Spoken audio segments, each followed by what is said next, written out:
Je suis Arthur. J'ai 34 ans. Et pendant les 5 dernières années excruciantes de ma vie, j'ai financé à moi seul l'existence entière de mes parents. J'ai acheté le toit au-dessus de leur tête, alors qu'ils faisaient face à une ruine financière totale. J'ai payé leurs impôts fonciers, leurs factures de services publics, et leurs coûteuses primes d'assurance médicale.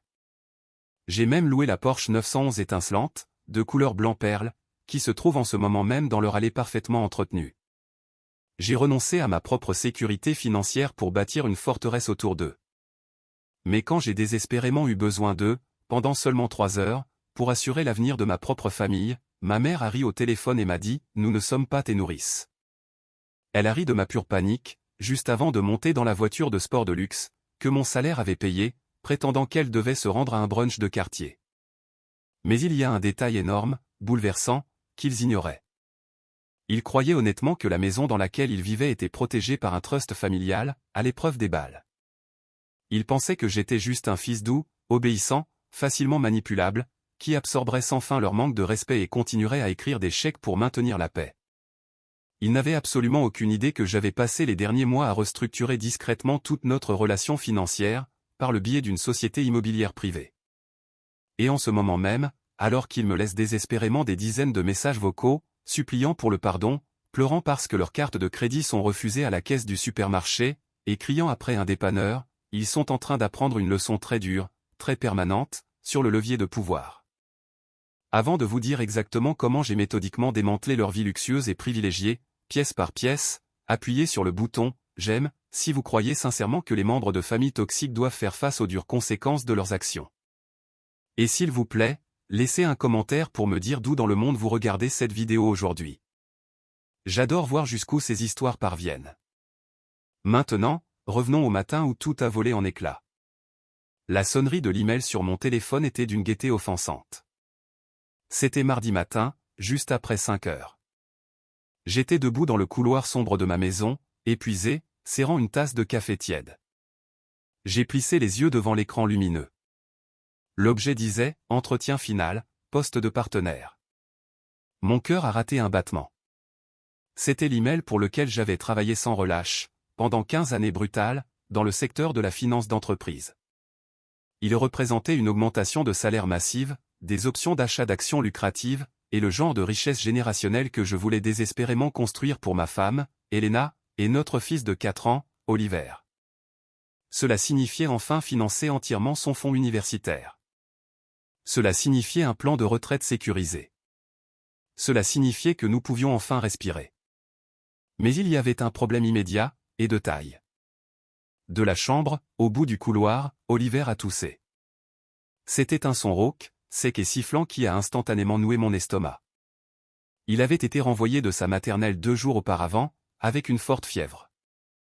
Elena, qui travaille comme infirmière aux urgences, dans un service de traumatologie gravement en sous-effectif, avait déjà épuisé ses congés personnels disponibles, pour couvrir les 48 premières heures de sa maladie. Je l'ai regardé ce matin-là, enfilant sa blouse, des cernes sous les yeux, l'air absolument abattu. Annuler son quart de travail aujourd'hui n'était tout simplement pas une option, sans faire face à de graves mesures disciplinaires. C'était mon tour d'intervenir et de gérer la crise.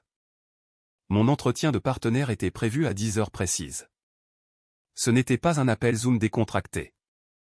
C'était une réunion en personne, avec un panel de 6 des cadres supérieurs les plus intimidants du cabinet. Je ne pouvais évidemment pas amener un tout petit malade, pleurant et fiévreux, à une négociation d'entreprise à fort enjeu, qui déterminerait toute la trajectoire de ma carrière. J'ai frénétiquement passé en revue mes options. Toutes les babicités que nous connaissions étaient déjà prises ou indisponibles à si court préavis. Il me restait exactement une bouée de sauvetage. J'ai ouvert mes contacts sur mon téléphone et j'ai fixé le nom de ma mère. Mon cœur battait la chamade dans ma poitrine. Il y avait toujours une anxiété acide familière qui me rongeait, chaque fois que je devais demander absolument quoi que ce soit à mes parents. C'était une préparation préventive à la déception, un sentiment que je portais depuis l'enfance. Mais je me suis rationalisé. Je me suis dit que c'était différent. Je ne demandais pas d'argent. Je ne demandais pas un sacrifice majeur, qui changerait ma vie. J'avais juste besoin de 3 heures de surveillance de base. 3 heures pour que mon fils malade puisse dormir sur leur canapé confortable, pendant que je conduisais en ville, obtenaient une promotion majeure, et rentraient immédiatement. Une promotion qui, ironiquement, assurerait indirectement leur sécurité financière continue. J'ai tapé sur l'écran, le téléphone a sonné 2 fois. Elle a décroché, et son ton a été immédiatement sec, empreint de la supposition automatique que mon appel était une gêne. « Arthur, qu'est-ce qu'il y a ? Il est assez tôt, et je suis très occupé ce matin à me préparer pour la journée. » J'ai ravalé ma fierté, repoussant la piqûre familière de sa froideur. « Salut, maman. Rien ne va pas, mais Oliver est assez malade. Il a de la fièvre, et ne peut pas aller à la maternelle. Elena est déjà en route pour l'hôpital pour son quart de travail. Écoute, j'ai l'entretien final de partenaire à 10 heures aujourd'hui. J'ai vraiment besoin que toi et papa le surveillez pendant juste 3 heures. Juste jusqu'à 1 heure. Il est épuisé. Il va probablement dormir sur le canapé tout le temps. » Le silence à l'autre bout de la ligne était épais, lourd et suffocant. J'entendais le son lointain d'un présentateur de nouvelles télévisées en arrière-plan. Je l'imaginais debout dans la cuisine chère, sur mesure, que j'avais payée pour qu'elle soit rénovée, appuyée contre les comptoirs en quartz importés que j'avais choisis, affichant un air de profonde gêne théâtrale. Puis elle a laissé échapper un petit rire sec et bref. Ce n'était pas le soupir compatissant d'une grand-mère inquiète pour son petit-fils malade. C'était un rire de pure, d'irritation non dissimulée. « Arthur, tu ne peux pas être sérieux, dit-elle, sa voix dégoulinant de condescendance et de détachement absolu. Ton père a un tournoi de golf très important au country club ce matin, et j'ai un brunch très attendu avec les dames du quartier. C'est mon tour d'organiser les cocktails d'avant-brunch. Nous prenons la Porsche. Nous ne sommes pas tes nourrices. Toi et Elena avez un très bon salaire. Débrouillez-vous. Tu n'auras qu'à reporter ta petite réunion, où Elena peut prendre sa journée. C'est à ça que servent les mères. » Je me suis figé. Les mots sont restés suspendus dans le silence de mon couloir, toxique et lourd. Nous ne sommes pas tes nourrices. Reporte ta petite réunion. Le pur mépris dans sa voix était paralysant. Elle venait de réduire un jalon de carrière de 15 ans, le summum de ma vie professionnelle, à un simple conflit d'emploi du temps ennuyeux. Elle avait sous-entendu que moi, le fils qui les avait, à lui seul, sauvés d'une humiliante faillite publique, les traitait comme des employés, simplement en demandant une faveur isolée et désespérée. Derrière le choc initial, une colère froide, dure et terrifiante a commencé à cristalliser dans ma poitrine. J'ai serré le téléphone jusqu'à ce que mes jointures blanchissent. J'ai pensé aux crises de panique nocturne que je subissais en essayant d'équilibrer leurs dettes. J'ai pensé aux investissements que j'avais liquidés pour effacer leur ardoise financière massive. J'ai pensé à la voiture de luxe qu'elle s'apprêtait à conduire à un brunch, pour impressionner un groupe de femmes superficielles qu'elle méprisait secrètement. « Tu as raison, maman, dis-je. » Ma voix était étrangement stable. Je n'ai pas crié. Je n'ai pas énuméré mes griefs. Je ne l'ai pas supplié de reconsidérer. Vous n'êtes pas mes nourrices. Passe un bon brunch. J'ai raccroché avant qu'elle ne puisse dire un mot de plus. La migraine qui se formait derrière mon œil droit a soudainement disparu. L'anxiété paralysante dans mon estomac était entièrement partie, remplacée par une clarté mécanique glaciaire que je réservais habituellement aux prises de contrôle hostiles d'entreprise. L'illusion était morte. Ils n'étaient pas ma famille. C'étaient des parasites financiers qui venaient d'insulter avec arrogance leur seul bienfaiteur. Je suis entré dans mon bureau à domicile, j'ai ouvert mon ordinateur portable et j'ai réalisé que je devais corriger chirurgicalement une erreur catastrophique que j'avais commise 5 ans auparavant. Pour vraiment comprendre l'audace absolue de son refus et la résolution glaçante qui s'est emparée de mon corps ce matin-là, il faut que vous compreniez l'histoire profondément déséquilibrée de ma famille. Toute ma vie a été une étude de cas typique de favoritisme toxique et d'exploitation financière. Depuis mon adolescence, les rôles dans notre foyer étaient rigidement définis. J'étais le responsable. J'étais le cheval de trait fiable. J'étais Arthur le planificateur, Arthur le réparateur, Arthur celui qui se présenterait et nettoierait le désordre. Mon frère aîné, Julien, était l'enfant d'or. Julien a 36 ans et n'a jamais occupé un emploi stable légitime pendant plus de 6 mois de toute sa vie d'adulte.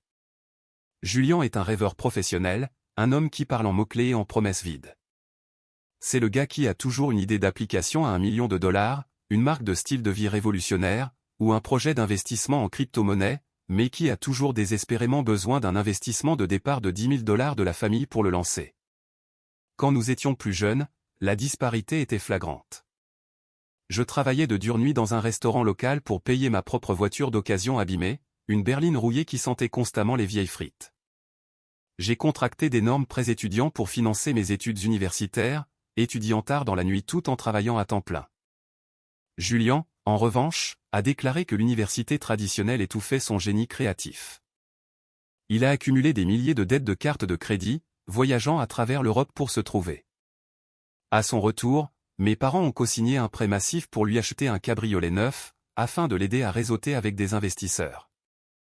Chaque fois que Julien échouait, mes parents blâmaient l'économie, le marché ou des partenaires commerciaux jaloux.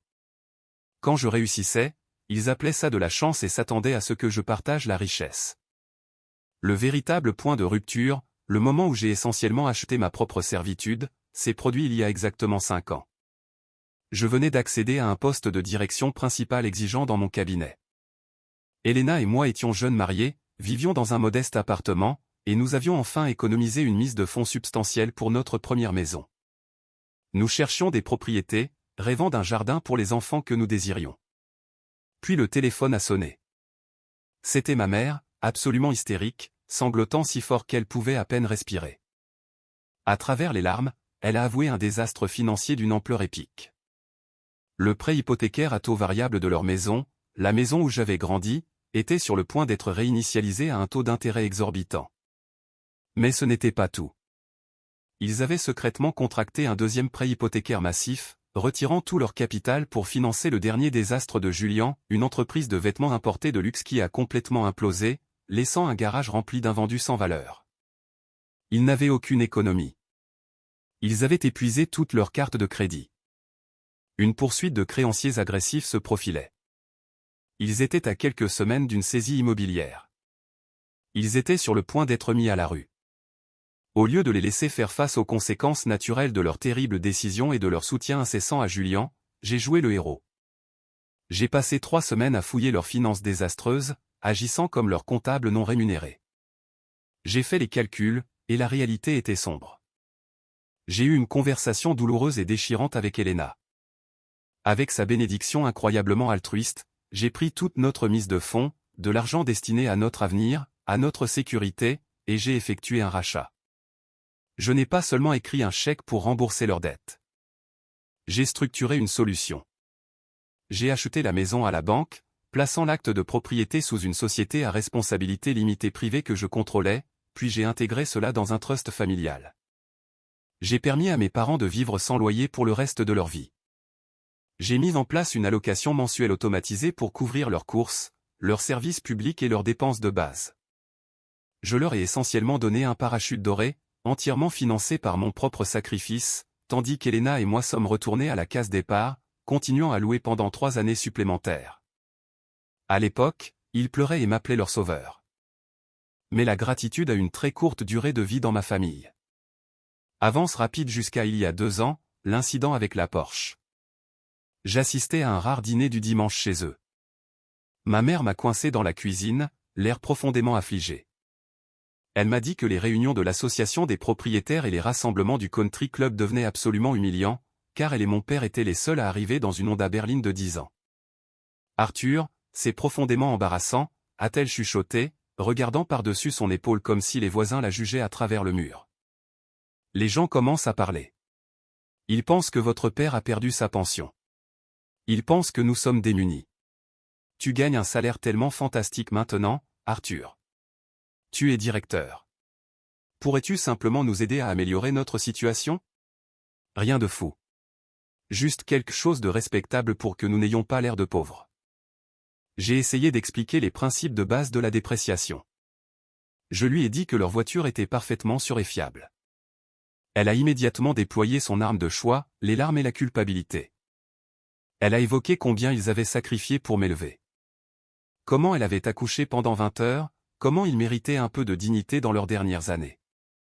Mon père est entré dans la cuisine, l'air stoïque et abattu, jouant la parfaite victime silencieuse. Contre mon meilleur jugement, contre tous mes instincts financiers, j'ai cédé. Je voulais que les culpabilisations cessent. J'ai utilisé le compte de ma société de conseil pour louer une Porsche 911 d'un blanc perle immaculé. J'ai rationalisé cela comme un avantage corporatif, une dépense professionnelle que je pouvais déduire. Quand je leur ai remis les clés, ils ont agi comme des royautés. Ils ont paradé cette voiture dans le quartier, s'imprégnant de l'envie de leurs amis, oubliant complètement qui payait réellement la prime mensuelle. Elena a vu clair dans la supercherie. Cette nuit-là, elle m'a regardé avec une déception profonde et silencieuse. « Arthur, tu ne les aides pas » a-t-elle dit doucement. « Tu entretiens une illusion massive. Tu es un distributeur automatique humain qui imprime des excuses pour les échecs de Julien. » Elle avait entièrement raison. Chaque fois que Julien s'effondrait inévitablement, mes parents exigeaient que j'intervienne. Il y a seulement 6 mois, Julien a fait face à une expulsion d'un loft de luxe en centre-ville, qu'il n'avait pas les moyens de louer. Mes parents ont organisé une intervention familiale, faisant venir tante Béatrice, la matriarche de la famille qui adore se mêler des affaires de tout le monde. Béatrice s'est assise en face de moi, sirotant mon vin, et a sifflé « Arthur, je suis consterné par ton égoïsme. Ton frère est de la famille. Tu as plus d'argent que tu ne sais quoi en faire, et tu laisses ta propre chair et ton propre sang souffrir.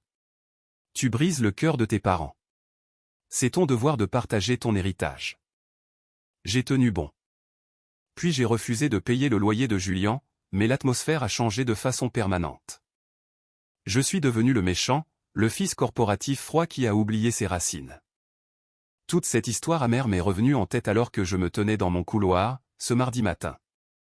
J'ai jeté un coup d'œil dans la chambre d'Oliver. Il se tournait et se retournait, son petit visage rougi par la fièvre. Mon fils avait besoin de moi. Ma carrière avait besoin de moi. Et mes parents, qui vivaient dans une maison que j'avais achetée et conduisaient une voiture que j'avais louée, ont décidé qu'un brunch de quartier était plus important. Je n'avais pas le temps de pleurer la mort de ma dynamique familiale. J'ai pris mon téléphone et j'ai contourné la famille entièrement. J'ai appelé Madame Higgins, une gardienne d'enfants d'urgence haut de gamme, qualifiée, qui s'adresse exclusivement aux cadres. Son tarif horaire était astronomiquement élevé, mais je l'ai réservé immédiatement sans hésiter. J'ai ensuite composé la ligne directe de Maître Vance, mon avocat personnel. « Vance, c'est Arthur, dis-je, ma voix calme et professionnelle. Retirez les documents du trust familial de Brenda et Richard. J'engage une révision au style complète de toutes les conditions. Suspendez immédiatement l'allocation mensuelle. » Vance a marqué une pause. « Arthur, cela va bloquer leurs paiements automatiques. Êtes-vous sûr de vouloir déclencher ce genre de conséquences ? » J'en suis certain, ai-je répondu. Et Vance, examinez les clauses de résiliation de bail pour les véhicules de l'entreprise. J'en ai fini de jouer le rôle du fils compréhensif. Préparez les papiers. J'ai raccroché. Les rouages étaient en marche. Mais ce que je ne savais pas, en enfilant mon costume, c'est que leur refus de faire du babysitting n'était pas seulement de l'égoïsme. C'était une couverture pour une trahison financière massive et calculée. Je pensais que le pire était passé. J'avais tellement tort. Madame Higgins est arrivée à ma porte à 9h15 précise. C'était une femme impeccablement vêtue, à la fin de la cinquantaine, portant un blazer bleu marine impeccable, dégageant une aura de compétence et de calme absolu. Moins de 5 minutes après être entrée, elle avait évalué la situation, administré la bonne dose d'antipyrétique pour enfants, et Oliver était confortablement installé sur le tapis du salon, tranquillement occupé avec un ensemble de blocs de construction en bois. Je lui ai tendu un chèque en blanc, j'ai embrassé le front brûlant de mon fils, et j'ai conduit vers le siège social en centre-ville, comme un homme possédé par une seule et unique concentration inébranlable. L'entretien de partenaire n'était pas conçu pour être une simple conversation. C'était un interrogatoire psychologique brutal, explicitement conçu pour briser les candidats faibles sous pression.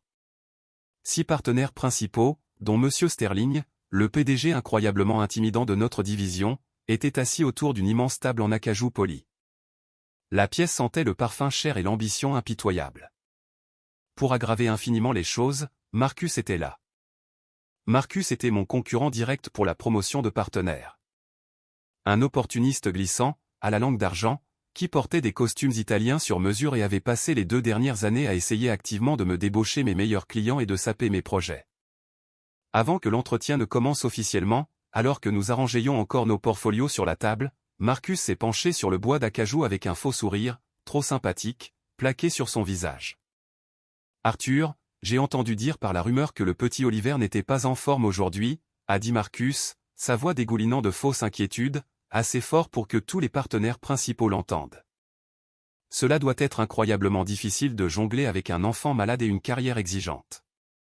Nous comprenons parfaitement si votre esprit est ailleurs aujourd'hui. La famille doit toujours passer en premier, n'est-ce pas? C'était une attaque très calculée, venimeuse. Il essayait délibérément de semer un doute toxique dans l'esprit des partenaires. Il voulait qu'ils me voient comme distrait, peu fiable et désespérément lié par des responsabilités domestiques qui m'empêcheraient de consacrer ma vie au cabinet. J'ai regardé Marcus droit dans les yeux. La froideur glaciale que je ressentais envers ma mère s'est parfaitement transférée à lui. Je n'ai pas scié. Merci de votre sollicitude, Marcus, dis-je, ma voix portant sans effort et clairement à travers la pièce silencieuse. Mais ma famille est entièrement sécurisée avec des soins exécutifs privés de premier ordre. Je compartimente mes responsabilités. Quand je suis à la maison, je suis un père dévoué. Quand je suis dans ce bâtiment, j'exécute une stratégie de haut niveau. Je ne laisse pas les émotions personnelles ou la logistique domestique obscurcir des négociations de milliards de dollars. Maintenant, Monsieur Sterling, si nous pouvons passer à la page 4 des projections trimestrielles, je vous montrerai exactement comment je compte augmenter nos marges bénéficiaires de 12% au cours du prochain exercice fiscal. J'ai absolument dominé cette pièce. Pendant 2 heures éprouvantes, j'ai systématiquement démoli chaque hypothèse financière complexe, chaque scénario de test de stress qu'ils m'ont lancé. J'ai utilisé la rage brûlante qui bouillonnait juste sous ma peau comme carburant à haut indice d'octane. Quand je suis enfin sorti de ces lourdes doubles portes à midi, Monsieur Sterling s'est levé, m'a serré la main fermement et significativement, et m'a regardé avec un profond respect. Je savais sans l'ombre d'un doute que j'avais remporté la promotion de manière décisive. Je suis rentré chez moi, ressentant une euphorie électrique triomphante. Le lourd fardeau de l'anxiété professionnelle avait disparu. Oliver dormait paisiblement dans son lit quand je suis arrivé. Madame Higgins m'a remis un rapport professionnel détaillé, une facture, et est partie discrètement. Je me suis assis à mon îlot de cuisine avec une tasse de café noir fort, laissant enfin l'adrénaline corporative s'estomper de mon corps. C'est alors que la voix silencieuse, persistante, lancinante, au fond de ma tête, a commencé à parler. L'excuse de ma mère ce matin-là me dérangeait profondément. Un brunch avec les dames du quartier un mardi matin.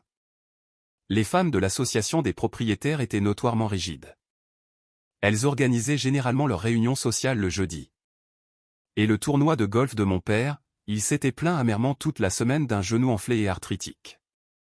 Il pouvait à peine monter les escaliers de sa chambre, encore moins marcher 18 trous sur un vaste parcours de golf. La logistique n'avait absolument aucun sens. Quelque chose n'allait pas fondamentalement.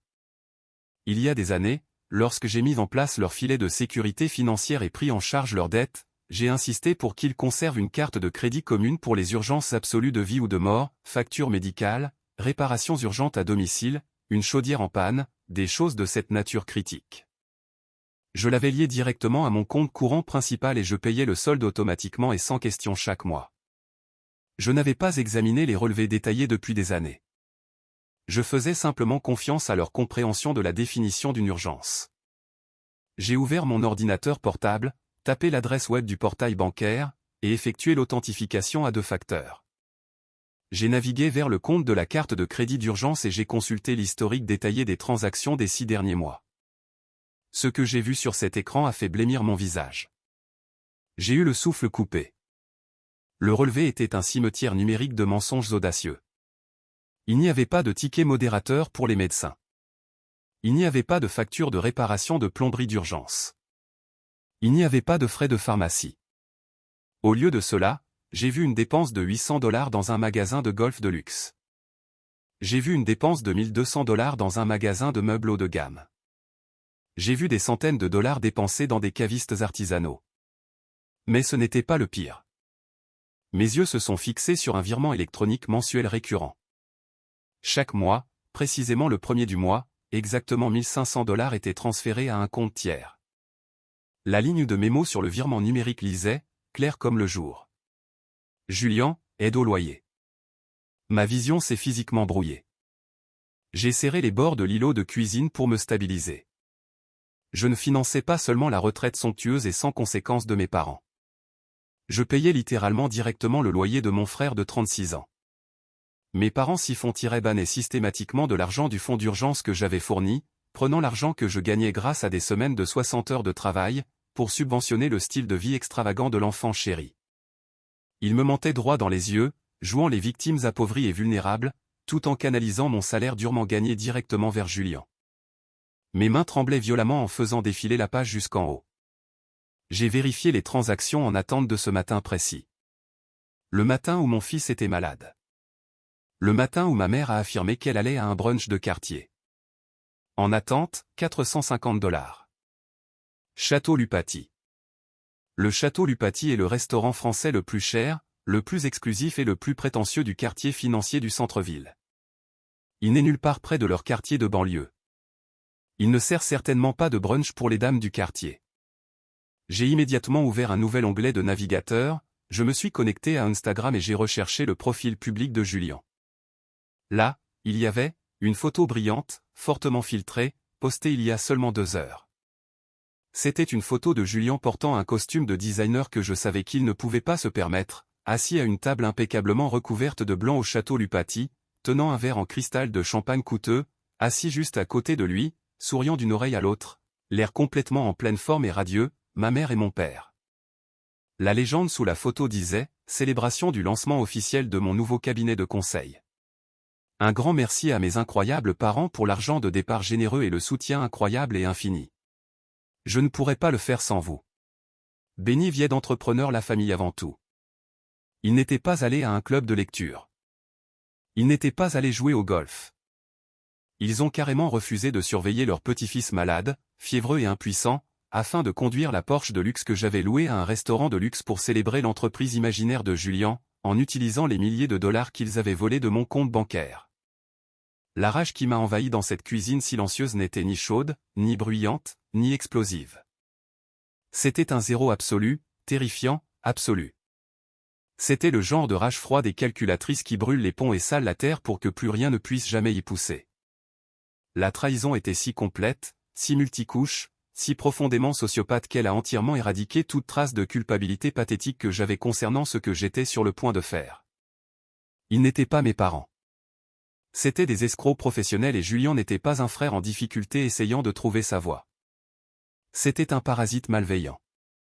Ils avaient pris mon amour, mon profond sens du devoir familial et mon argent, et les avaient tous militarisés contre ma propre famille. Je n'ai pas crié. Je n'ai pas pleuré.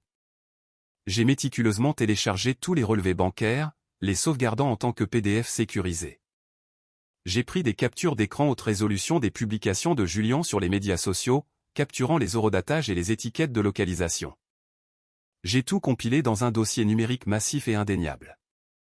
J'ai ouvert mon client de messagerie et j'ai rédigé un nouveau message adressé à mon avocat, Vance. Objet, rupture de confiance matérielle. Preuve jointe. Exécuter toutes les mesures hostiles immédiatement. J'ai appuyé sur envoyer. Le piège était tendu. Il n'y avait plus de retour en arrière. Je venais de déclarer officiellement la guerre à mon propre sang. Mais une guerre exige une stratégie impeccable, et j'étais sur le point de construire un piège légal et financier si dévastateur, si parfaitement inéluctable, qu'ils ne réaliseraient pas qu'ils étaient pris avant que les mâchoires d'acier ne se referment complètement. Le reste de cette semaine a été une leçon magistrale de compartimentalisation psychologique et de silence stratégique. Pour le monde extérieur, pour mes collègues et mes voisins, j'étais Arthur, le nouveau partenaire, très réussi, d'un cabinet financier de premier plan, un mari dévoué et un père aimant qui avait tout sous contrôle. Mais à huis clos, tard dans la nuit, quand la maison était complètement silencieuse, j'étais un architecte impitoyable, qui élaborait les plans précis d'une démolition totale. Mercredi après-midi, j'ai quitté le bureau tôt et j'ai conduit directement au cabinet d'avocat de Vance. Son bureau, avec ses lourds murs en acajou, ses rangées de volumes juridiques reliés en cuir et ses vues imprenables sur la ville, ressemblait exactement à un poste de commandement de général. Vance avait étalé les documents du trust familial de Brenda et Richard sur son immense bureau en chêne, ainsi que les relevés de cartes de crédit imprimés et les captures d'écran que je lui avais envoyés par email. Il a regardé les documents, a enlevé ses lunettes et s'est frotté l'arête du nez avec une incrédulité totale. Arthur, j'ai vu beaucoup de litiges familiaux dans ma carrière, mais ceci est une fraude financière flagrante et documentée, a dit Vance, sa voix grave. La charte originale du trust stipule explicitement, sans équivoque, que les fonds fournis sont destinés à l'usage et aux bénéfices exclusifs des bénéficiaires désignés, vos parents. Dévier systématiquement 18 000 $ par an à un tiers comme Julian est une rupture matérielle massive du contrat. Vous avez la pleine autorité légale de dissoudre le trust entièrement, dès maintenant. Dissoudre le trust ne suffit pas, Vance, ai-je répondu, en me penchant en avant, posant mes avant-bras sur le bord de son bureau. Si je me contente de dissoudre le trust, l'acte de propriété de la maison me revient directement. Mais la procédure d'expulsion dans cet état peut prendre 6 à 8 mois. Ils vont traîner l'affaire devant les tribunaux. Ils joueront les victimes fragiles et âgées devant le juge et devant toute notre famille élargie. Je ne veux pas une bataille prolongée. Je veux qu'ils soient acculés. Je veux qu'ils réalisent qu'ils n'ont absolument aucune prise, et je veux qu'ils me remettent les clés volontairement. Vance a souri lentement, un regard aigu et prédateur traversant son visage. Il a parfaitement compris ce que je visais. Alors nous n'agissons pas en tant que fiduciaire, nous agissons en tant que banque. Rappelez-vous quand vous avez acheté la maison il y a 5 ans pour les sauver de la saisie? Vous ne l'avez pas entièrement payé en espèces.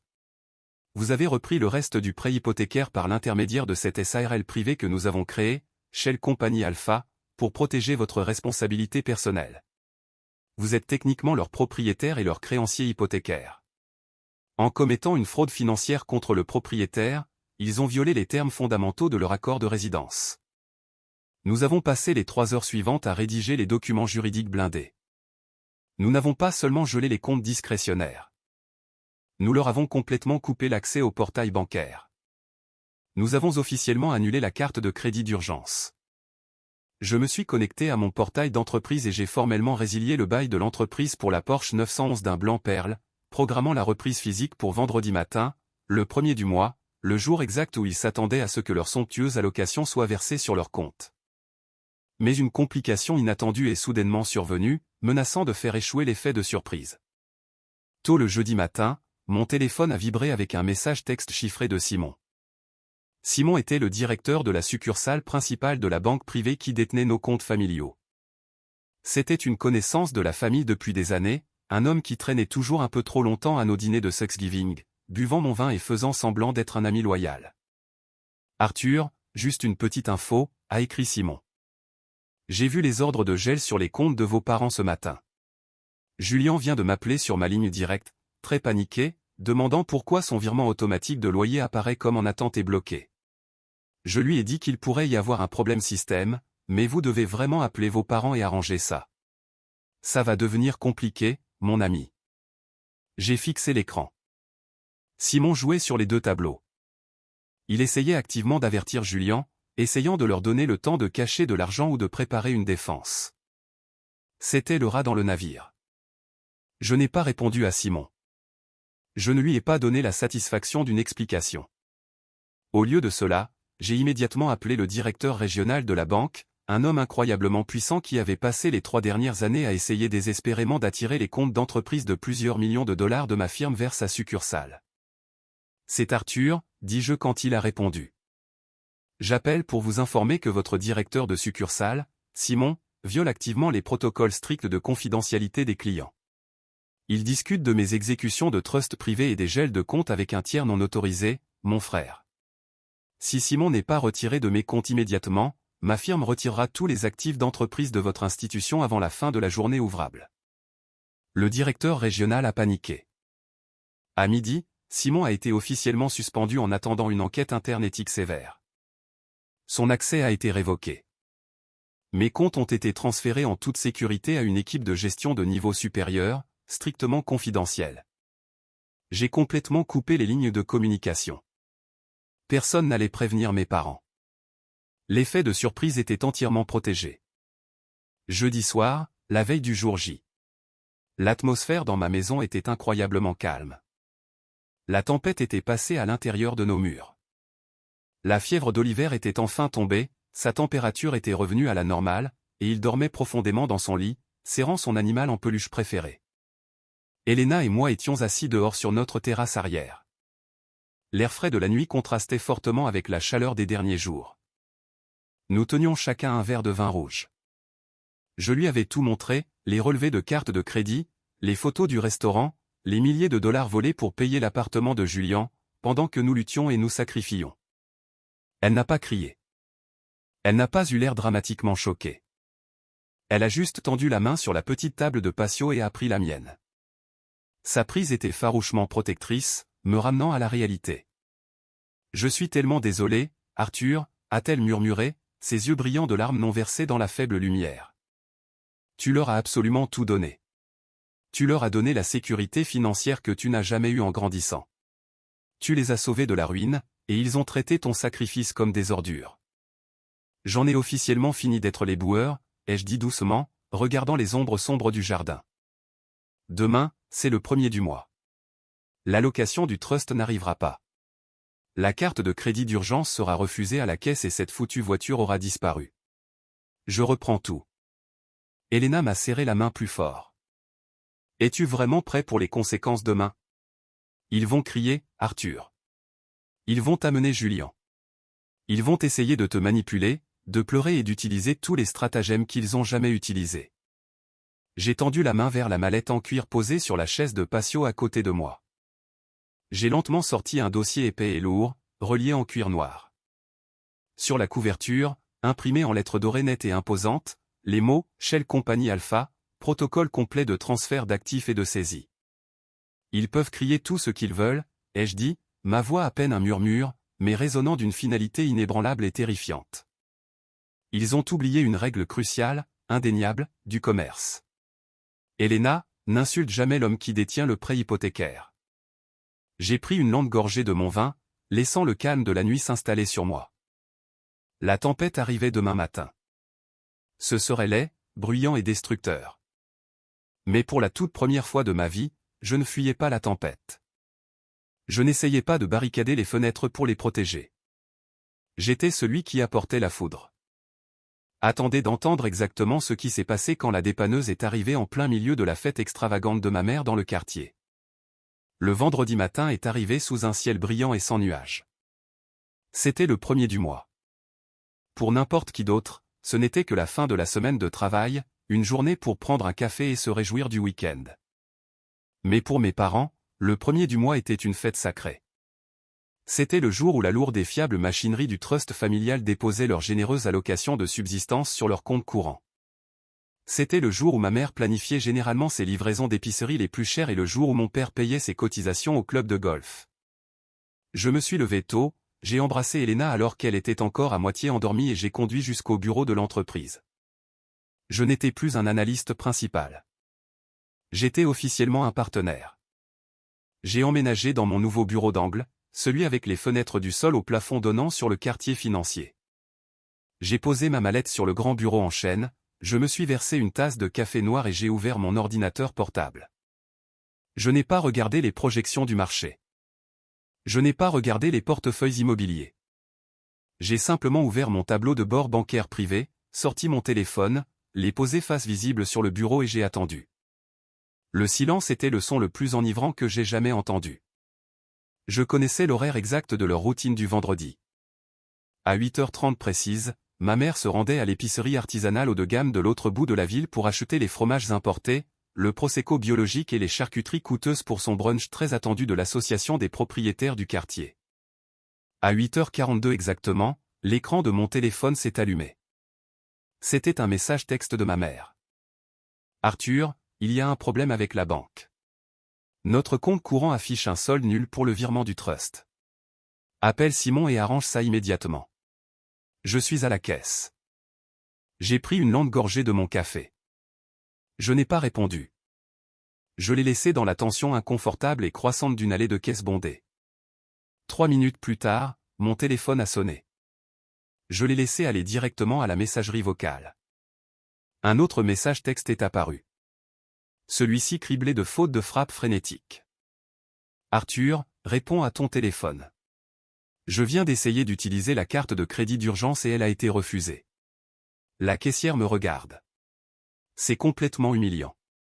Règle le compte tout de suite. » J'ai posé ma tasse de café.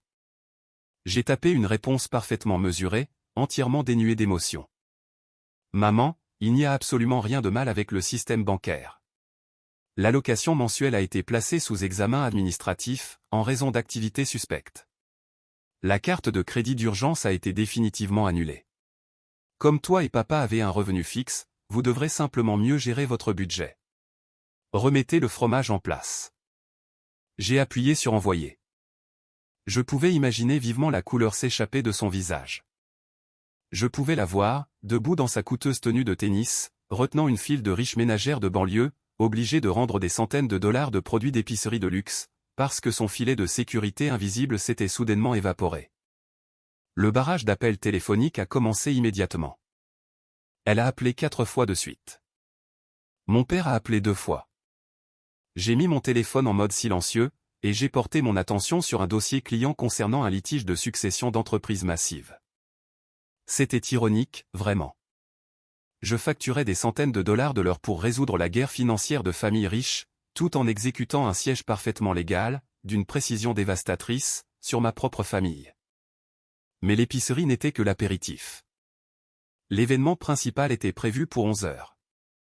Selon les messages vantards de ma mère au groupe de discussion de la famille élargie, plus tôt dans la semaine, son brunch de quartier devait commencer à 10h30.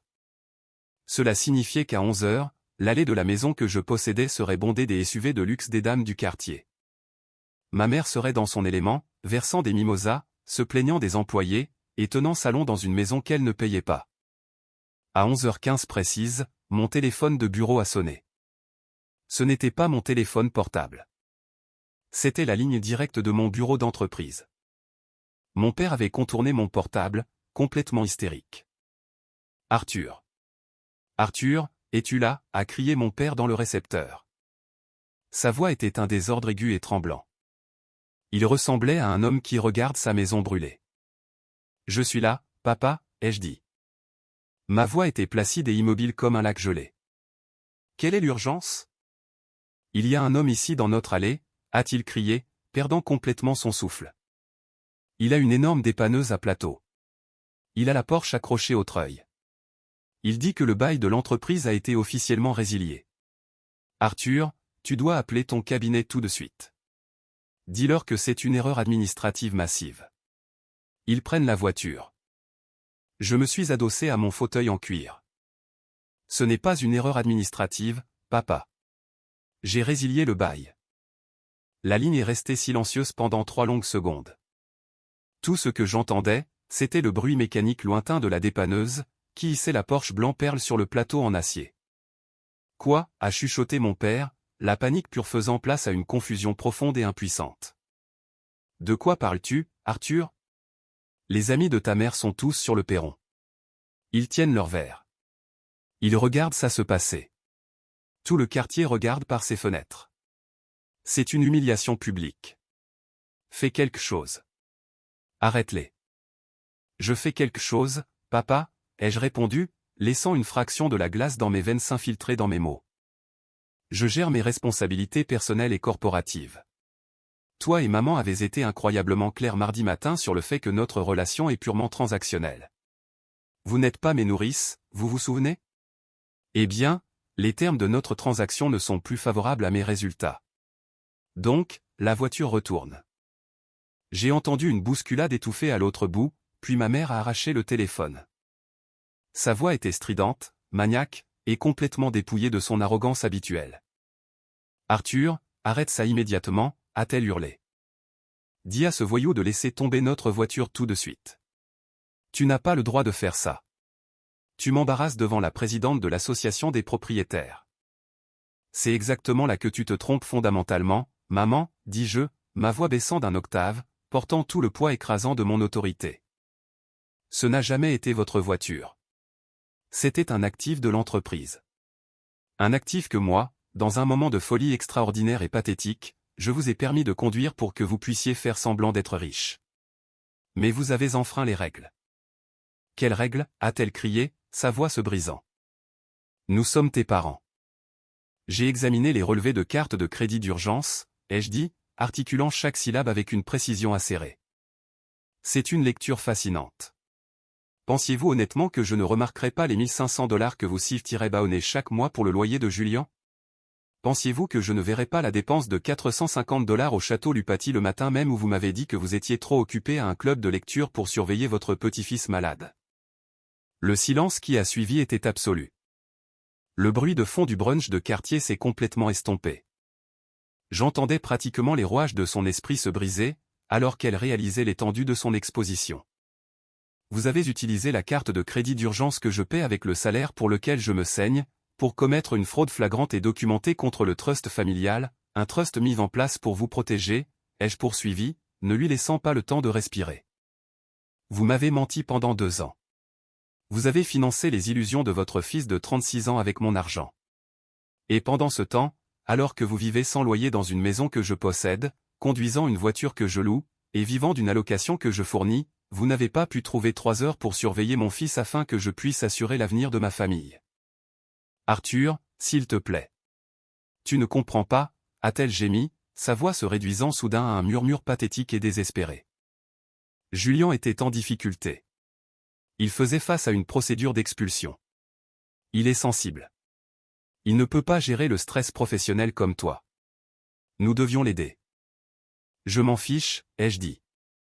Et la beauté de ce moment, c'est que c'était l'absolue vérité. Je m'en fichais vraiment, profondément, à présent. Le cordon émotionnel était violemment rompu. J'en ai fini d'être le responsable. J'en ai fini d'être le distributeur automatique familial. L'allocation est gelée définitivement. La voiture est partie. Bienvenue à votre vrai revenu fixe, maman. J'espère que les dames apprécient le brunch, en supposant que vous ayez même pu vous payer les courses. J'ai raccroché le téléphone. Je n'avais pas encore bloqué leur numéro. Je voulais qu'ils macèrent dans les retombées radioactives de leur propre arrogance. Le piège était tendu. L'humiliation était publique. Et la ligne d'approvisionnement financière était entièrement éradiquée. Mais je savais que ce n'était que la salve d'ouverture. Ils pensaient toujours qu'ils avaient une prise. Ils pensaient toujours qu'ils avaient la maison. Ils croyaient toujours pouvoir me manipuler s'ils parvenaient à m'avoir dans une pièce. J'ai passé le reste de la journée à examiner des contrats immobiliers, à finaliser mes documents de promotion et à me préparer à l'inévitable explosion du week-end. Les messages textes de mes parents sont passés de l'exigence à la supplication, puis à des menaces à peine voilées de me poursuivre en justice pour leur héritage légitime. J'ai transmis chaque menace directement à Vance, pour l'ajouter au dossier juridique. Il marchait les yeux bandés dans un champ de mine, complètement inconscient que je tenais le détonateur. La véritable confrontation approchait, et j'allais démolir les fondements même de leur réalité. Le siège a commencé le dimanche après-midi. J'avais délibérément ignoré leurs appels pendant 48 heures, laissant leur panique fermenter en désespoir pur et non dilué. Finalement, j'ai envoyé un seul message texte stérile à mon père, toi, maman, et Julien, chez moi, dimanche à 14 heures, ne soyez pas en retard. Elena avait emmené Oliver au zoo pour l'après-midi. Je ne voulais pas que mon fils soit près de la décharge toxique qui était sur le point d'exploser dans notre salon. Je me suis assis dans mon fauteuil préféré, portant un pull sombre et un pantalon, l'air complètement détendu. Sur la lourde table basse en verre devant moi se trouvait le dossier en cuir noir étiqueté « Shell Company Alpha », une pile de relevés de cartes de crédit imprimées et 3 documents juridiques fraîchement rédigés par le bureau de Vance. À 13h55 précise, la sonnette a retenti. Je ne me suis pas précipité. Je me suis dirigé vers la porte et l'ai ouverte. Mes parents semblaient avoir vieilli de 10 ans en 2 jours. Les yeux de ma mère étaient gonflés et rouges, son maquillage coûteux mal appliqué, manquant de son éclat arrogant habituel. Mon père avait l'air pâle, les épaules affaissées, portant le poids physique d'un homme qui réalisait soudain qu'il était ruiné. Et puis, il y avait Julien. Julien les a dépassés, entrant dans ma maison avec une fausse assurance agressive. Il portait une veste en cuir de designer, sans aucun doute achetée avec mon argent, et un air de profonde indignation. Il essayait de jouer le rôle du grand frère protecteur, un rôle qu'il n'avait pas mérité un seul jour de sa vie. Arthur, c'est complètement fou. Julien a commencé immédiatement, pointant un doigt vers ma poitrine en entrant dans le salon. Tu es complètement hors de contrôle. Tu as embarrassé maman devant tout le quartier. Tu as pris leur voiture et mon propriétaire vient de m'envoyer un avis de défaut de paiement, car mon virement de loyer a été refusé. Tu dois rétablir les comptes tout de suite, sinon je jure devant Dieu, ou tu jureras devant Dieu quoi, Julien, ai-je interrompu, ma voix parfaitement calme, m'approchant de son espace personnel. J'étais plus grand que lui, et les années de guerre corporative m'avaient donné une présence qui lui manquait cruellement. Tu vas me frapper? Tu vas me poursuivre en justice? Avec quel argent? Tu n'as pas de travail. Tu n'as pas de voiture. Tu n'as même plus d'appartement à partir de demain. Julien a hésité, reculant d'un demi-pas, son faux courage s'effondrant instantanément sous la pression réelle. Asseyez-vous, ai-je commandé, désignant le canapé. Mes parents se sont immédiatement assis. Julien a hésité, puis s'est enfoncé dans le fauteuil en face de moi. Ils avaient l'air d'accusés face à un juge. Arthur, chéri, s'il te plaît, a commencé ma mère, joignant fermement les mains sur ses genoux. Les larmes ont commencé à monter. Une performance parfaitement répétée. Nous sommes tellement désolés pour mardi. C'était une terrible erreur. J'étais juste stressé à cause du brunch de l'association des propriétaires. Mais ce que tu fais, geler le trust, prendre la voiture? C'est cruel. Nous sommes tes parents. Tu ne peux pas simplement nous couper les vivres. Cette réunion ne concerne pas mes sentiments, et certainement pas les vôtres, ai-je dit, en me penchant en avant et en posant mes mains sur la table en verre. C'est une réunion strictement administrative, pour discuter de la dissolution d'un arrangement frauduleux. J'ai tapoté la pile de relevés de cartes de crédit. 36 000 $.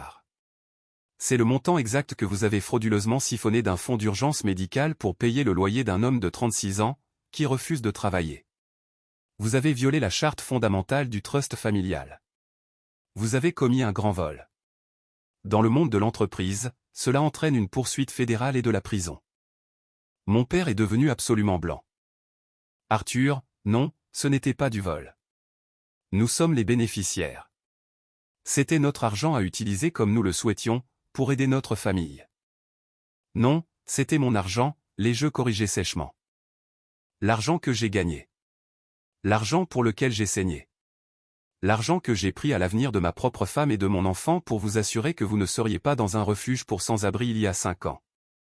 Julien a ricané, essayant de se reprendre. Tu es tellement dramatique, Arthur. Ce n'est qu'un trust fund. Tu es riche. Tu ne peux pas simplement dissoudre un trust irrévocable, et jeter maman et papa dehors. Cette maison appartient au trust. Ils sont légalement protégés. Tu essaies juste de nous faire peur. C'était ça. Le moment que j'avais méticuleusement conçu, le piège exact dans lequel ils étaient tombés. J'ai regardé Julien, un sourire lent, incroyablement sombre, se répandant sur mon visage. J'ai tendu la main et j'ai posé ma main sur le dossier en cuir noir. Tu as raison, Julien, ai-je dit doucement.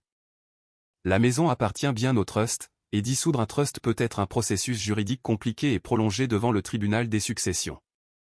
Ma mère a poussé un petit soupir audible de soulagement, pensant avoir trouvé une échappatoire. Elle pensait qu'elle avait toujours sa forteresse. Mais vous voyez, ai-je continué, ouvrant le dossier noir, exposant les lourds documents hypothécaires notariés. Vous oubliez complètement les mécanismes fondamentaux de la dette immobilière. Il y a 5 ans, lorsque vous faisiez face à une saisie immobilière, je n'ai pas remboursé la banque en espèces. J'ai racheté la dette sous-jacente. J'ai fait glisser les documents sur la table en verre. J'ai créé une société à responsabilité limitée privée appelée Shell Company Alpha. Cette SARL a acheté le prêt hypothécaire à vos prêteurs d'origine. La SARL détient la dette sur la propriété. Et je suis le seul directeur gérant de cette SARL. Ils ont fixé les papiers, complètement désemparés. Qu'est-ce que cela signifie, a demandé mon père, sa voix tremblant violemment. Cela signifie, ai-je dit, en me penchant, assénant le coup de grâce absolu, que je suis la banque. Je détiens le prêt hypothécaire.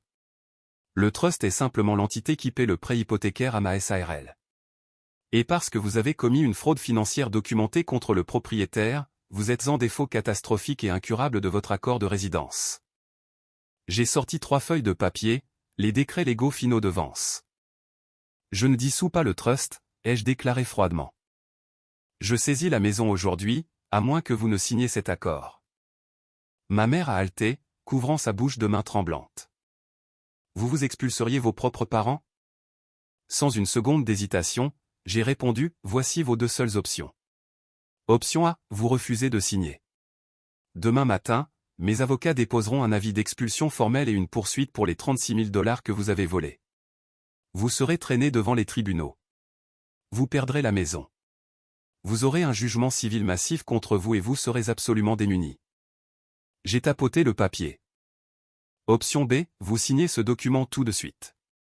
Vous renoncez volontairement à tous les droits de bénéficiaire du trust. Vous reconnaissez la dette. En échange, je vous autoriserai à continuer de vivre dans la maison, sans loyer. Je paierai les impôts fonciers et les services publics de base directement à la ville. Mais c'est tout. Il n'y a pas d'allocation. Il n'y a pas de voiture. Il n'y a pas de carte de crédit d'urgence. Il n'y a pas de cotisation au club de golf. Vous vivrez comme de vrais retraités avec un revenu fixe strict et inflexible. J'ai tourné mon regard vers Julien, dont le visage était un masque de terreur absolue, et, absolument en aucune circonstance, ai-je dit, pointant un doigt directement entre ses yeux, un seul centime de mon argent ne trouvera plus jamais son chemin dans vos poches. En fait, Julien, tu as exactement 24 heures pour quitter ton appartement de luxe. Parce que si tu ne le fais pas, je contacterai personnellement ton propriétaire et l'informerai que ton loyer précédent a été payé avec des fonds obtenus par fraude criminelle, et je lui remettrai les preuves. Julien a bondi de sa chaise. Tu ne peux pas faire ça. Je serai sans abri. Maman, papa, dites-lui qu'il ne peut pas faire ça. Vous m'avez promis que je serais pris en charge. Vous avez promis. Il s'est tourné vers nos parents, s'attendant à ce qu'ils se lèvent, qu'ils le défendent, qu'ils me manipulent une dernière fois, mais ils n'ont pas bougé. Mon père fixait les documents de saisie comme s'il s'agissait d'une condamnation à mort. Ma mère sanglotait de manière incontrôlable dans ses mains. Ils ont réalisé avec une certitude absolue et écrasante qu'ils n'avaient aucune prise. Le distributeur automatique était définitivement fermé. Le coffre-fort était scellé. L'enfant chéri les avait finalement ruinés. Mon père a tendu une main tremblante, a pris le stylo que j'avais posé sur la table et a signé le document de renonciation. Il n'a même pas lu les petits caractères. Il était entièrement brisé. Faisons une pause. Merci de m'avoir accompagné jusqu'ici. Vous êtes vraiment incroyable. S'il vous plaît, aidez-moi en aimant la vidéo et en commentant le chiffre ainsi dessous, pour que je sache que vous avez été avec moi jusqu'à ce point. Cela aide non seulement plus de gens à découvrir cette histoire, mais me permet aussi de savoir que mes expériences ont un sens pour quelqu'un. Votre soutien est la plus grande motivation pour moi de continuer à partager le reste de ce voyage. Les conséquences immédiates de cet après-midi de dimanche n'ont pas été explosives. Le silence était étrangement, douloureusement calme. Le genre de calme qui suit une catastrophe naturelle lorsque la poussière commence enfin à retomber et que l'ampleur de la destruction devient visible. Mes parents ont signé les documents, sont sortis par ma porte d'entrée et sont montés dans un Uber que j'avais commandé pour eux. Ils n'ont pas dit au revoir. Ils n'ont pas regardé en arrière. Ils ont simplement disparu dans la réalité de la vie sombre et restreinte qu'ils s'étaient bâtie. Julien, fidèle à sa nature absolument prévisible, a implosé de manière spectaculaire. Il n'a pas quitté son appartement volontairement. Il a essayé de s'installer illégalement, se barricadant dans le loft de luxe, inondant les médias sociaux de vidéos incohérentes et délirantes, expliquant comment son frère d'entreprise narcissique avait illégalement volé son héritage et l'avait laissé mourir. Il pensait que la pression publique me forcerait la main. Cela a eu l'effet inverse. Ses anciens investisseurs, les personnes qu'il avait escroquées de milliers de dollars pour ses startups ratées, ont vu les vidéos.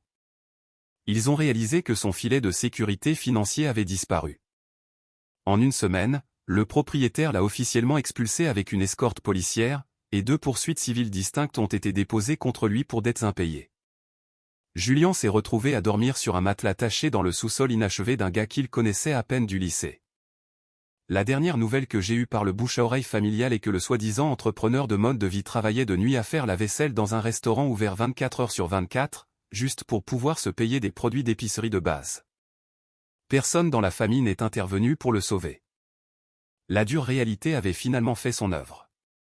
Quant à mes parents, leur vie sociale s'est complètement évaporée du jour au lendemain.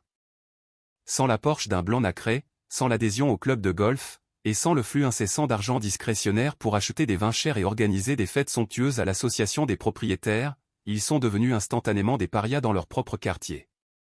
Ils étaient cloués au sol. Ils étaient forcés de prendre le bus public pour se rendre au supermarché à prix réduit. Ils vivaient entièrement dans les limites précises et inflexibles que j'avais fixées. Ils étaient mes locataires, et j'étais un propriétaire incroyablement strict. Mais les retombées ne se sont pas limitées à ma famille immédiate. Les ondes de choc ont frappé la famille élargie, exposant la pourriture cachée qui couvait depuis des années. 2 semaines après la confrontation, j'ai reçu un appel téléphonique de l'oncle Henri. Henri était le frère cadet de mon père, un homme qui jouait toujours le rôle du joyeux et inoffensif conciliateur au dîner de Thanksgiving. Il a appelé ma ligne de bureau, sa voix dégoulinant d'une familiarité forcée et décontractée. « Arthur, mon garçon, c'est l'oncle Henri. Écoute, j'ai entendu parler de cette sale affaire avec tes parents et Julien. C'est une putain de tragédie. Vraiment. Les familles ne devraient pas se battre pour de l'argent. Mais écoute, puisque tu restructures tes portefeuilles, je suis un peu dans le pétrin avec un mauvais investissement immobilier. J'espérais que mon neveu qui a réussi pourrait me prêter un petit prêt à court terme. On reste en famille, n'est-ce pas? J'ai failli rire de l'audace pure et non adultérée. Henri, je ne suis pas une banque. Je ne fais pas de prêts familiaux. Allez, Arthur, a poussé Henri, son ton passant de jovial à légèrement désespéré. Je sais pertinemment que tu as de la liquidité. Ta mère m'a dit il y a des années combien tu as mis dans ce trust. Franchement, je pense que tu as exagéré. Je savais qu'il glissait de l'argent de loyer à Julien il y a 1 an, et je leur ai dit que c'était risqué, mais c'est ton frère. Tu ne peux pas nous laisser tous en plan. Je me suis arrêté net. Le stylo que je tenais a claqué dans mes doigts. Tu savais, ai-je demandé, ma voix tombant à un chuchotement dangereux. Tu savais qu'il fraudait le trust et volait mon argent? Et tu ne m'as pas dit un seul mot? Henri a balbutié, réalisant qu'il venait de marcher sur une mine. Eh bien, Arthur, ce n'était pas à moi de m'immiscer dans les finances de tes parents. Je ne voulais pas provoquer un divorce ou une bataille de garde massive pour l'âme de Julien. J'essayais juste de maintenir la paix. Tu ne maintenais pas la paix, Henri.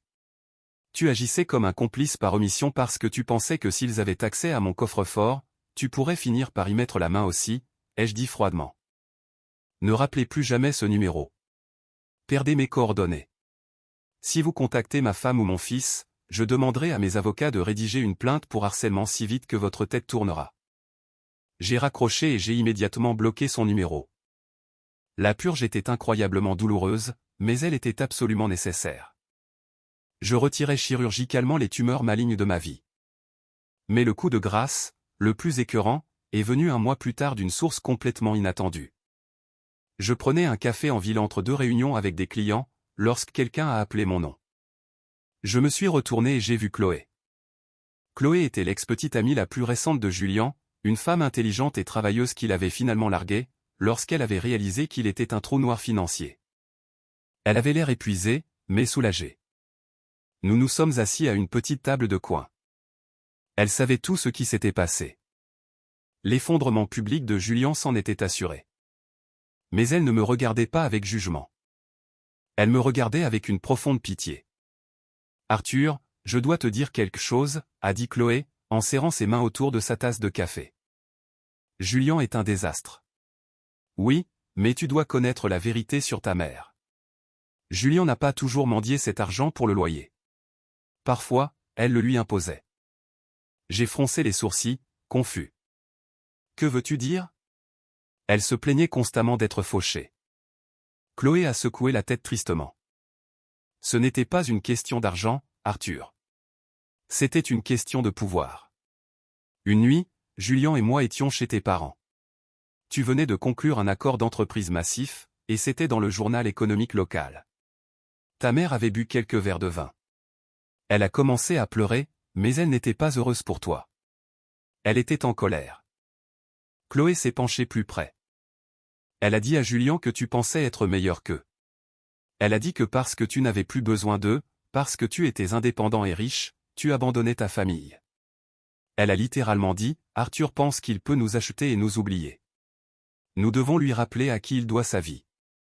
Elle finançait Julien non seulement parce qu'il était le favori, Arthur. Elle finançait Julien parce que prendre ton argent et le gaspiller était sa façon de te punir de l'avoir dépassé. C'était un jeu de pouvoir. C'est pourquoi elle a refusé de surveiller ton fils. Elle voulait prouver que ton succès professionnel ne signifiait rien si elle décidait de ne pas t'aider. Je suis resté parfaitement immobile. Le bruit ambiant du café s'est estompé en un rugissement sourd. La dernière pièce du puzzle s'est violemment mise en place. Ce n'était pas seulement de l'orgueil. C'était un ressentiment profond, toxique et malveillant. Elle en voulait à mon succès, parce qu'il mettait en lumière ses propres échecs.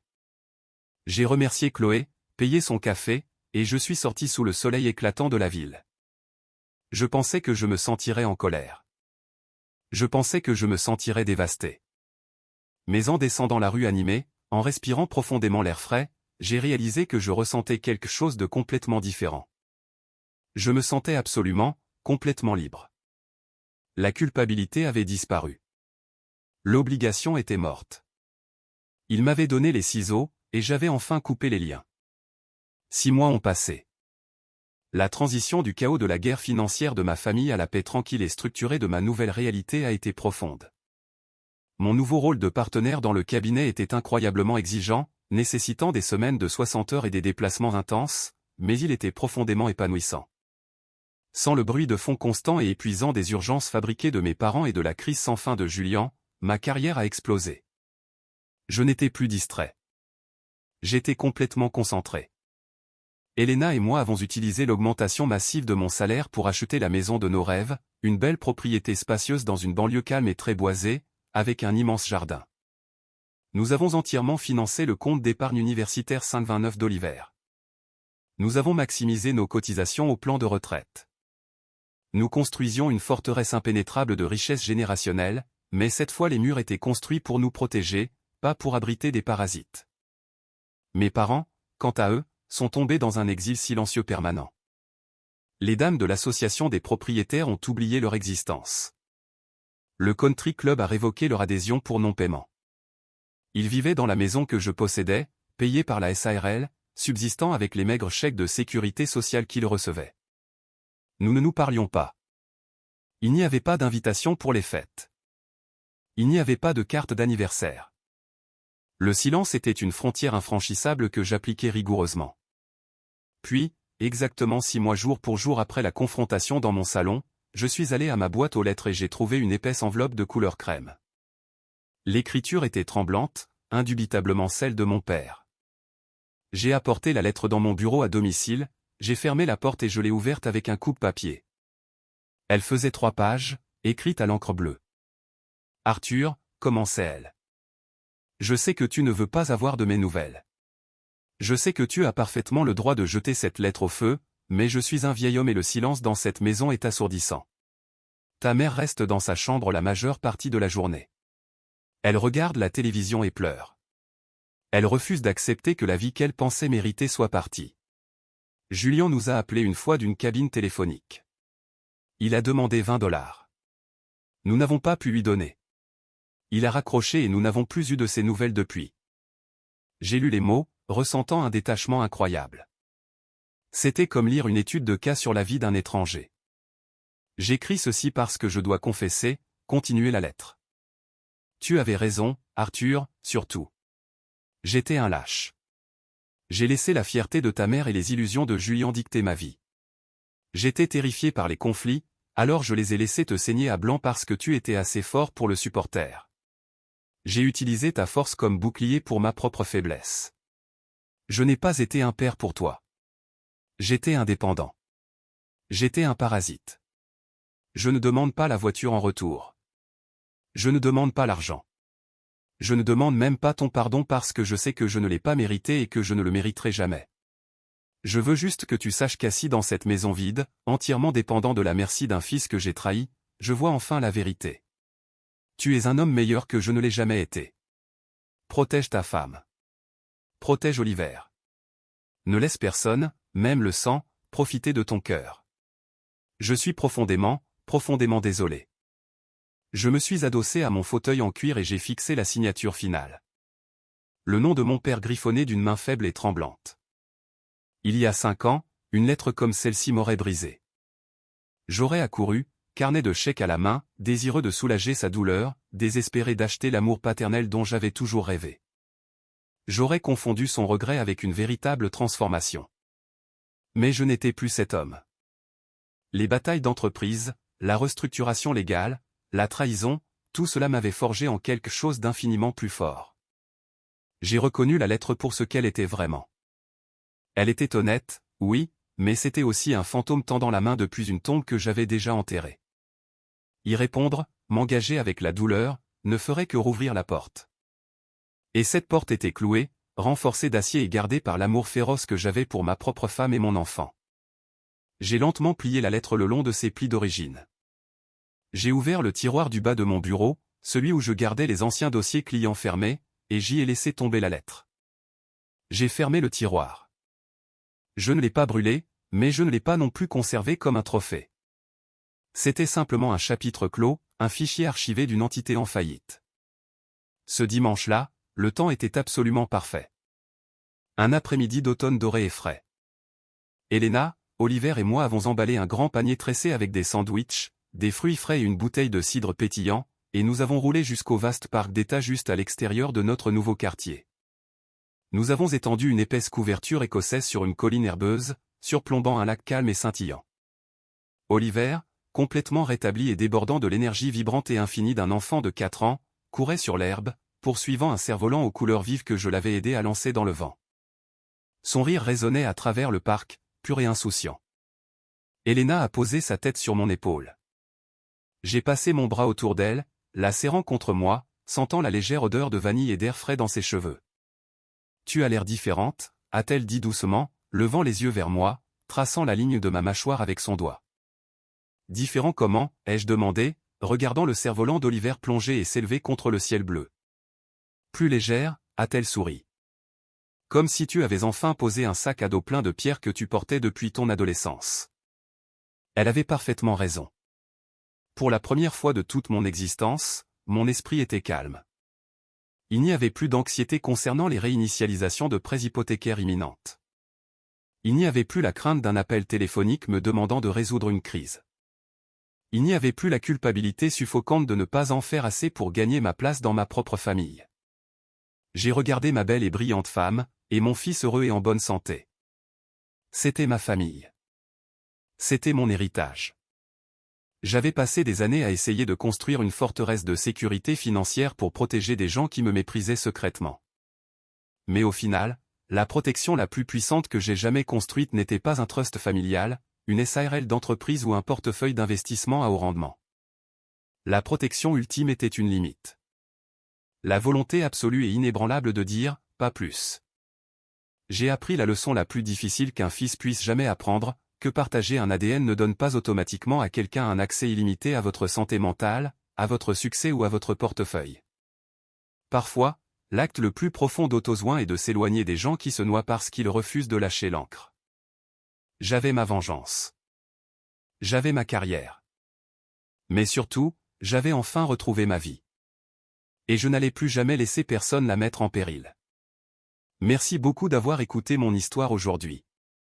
Naviguer dans les dynamiques familiales toxiques, surtout lorsque l'argent et un sentiment profond d'appropriation sont en jeu, est l'une des expériences les plus isolantes et douloureuses qu'une personne puisse traverser. Nous sommes conditionnés par la société à croire que la famille est tout. Mais la réalité est que vous n'êtes pas obligé de vous immoler pour réchauffer quelqu'un d'autre. Votre paix, votre famille immédiate et votre sécurité financière doivent toujours passer en premier. Établissez vos limites. Mettez-les par écrit si nécessaire, et ne vous excusez pas de protéger ce que vous avez construit. Avez-vous déjà été confronté à quelque chose de similaire avec votre propre famille? Avez-vous déjà dû couper les ponts avec un proche parce qu'il vous considérait comme une utilité plutôt qu'une personne? Partagez votre histoire dans les commentaires ci-dessous. Lire vos expériences nous rappelle à tous que nous ne sommes pas seuls dans ces batailles. Et n'oubliez pas d'aimer et de vous abonner pour ne pas manquer le prochain voyage. D'ici la prochaine fois, restez forts et protégez votre paix.